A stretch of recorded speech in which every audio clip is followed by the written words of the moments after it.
And now the 11th James Bond film, Moonraker, taking James Bond to the final frontier. Yeah, this one puts Bond in space. It starts with James Bond taking on Jaws, the metal-toothed assassin from the last film. Yeah, it's a pretty cool mid-air fight scene. James then has to investigate this missing space shuttle, and starts at the company that made it, Drax Industries. While investigating the company in California, Bond is almost killed in one of those centrifuge chambers, you know, those spitty things.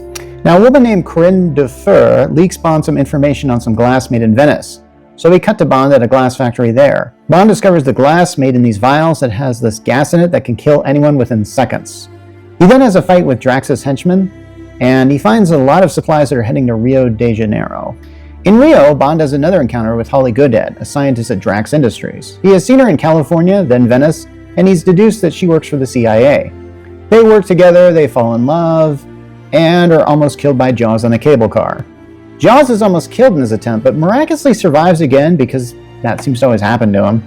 And he instantly falls in love with a lady named Dolly, this woman that he just happens to meet. Bond realizes that the chemical used to make the poison gas comes from the Amazon River. So he takes a boat that he must have got from Q and then heads out there.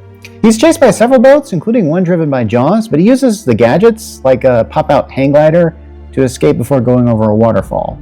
Bond finds Drax's hidden base, and he and Goodhead are captured. They're taken underneath a rocket about to be launched, as Drax has a bunch of these space shuttles just stashed here. Bond uses this explosive watch to escape, and then gets in another one of these shuttles and then launches into space with the rest. All 6 of these shuttles converge on a space station that is somehow invisible to radar. Bond and Goodhead then work covertly to disable the cloaking device. And then the US military launches a counterattack on it. Unfortunately, Jaws finds Bond and then takes him to see Drax.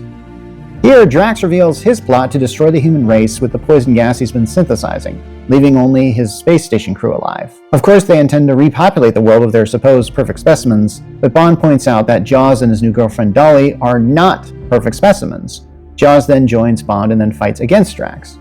With the US Space Marines attacking outside with their lasers, Bond and his new friends take control of the space station from within and then eject Drax into space. Unfortunately, 3 of the poison gas bombs were launched, so Bond and Goodhead get into a shuttle to go after them, but the shuttle's stuck. Jaws actually helps them, even though he might die himself. We actually hear him speak. As it turns out, he and Dolly probably did not die, but this is the last time we see Jaws in the entire Bond movie series, canonically speaking.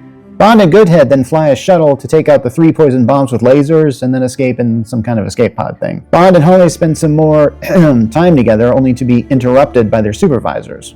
So that was Moonraker. Did you like it? Do you remember it? Leave a comment below.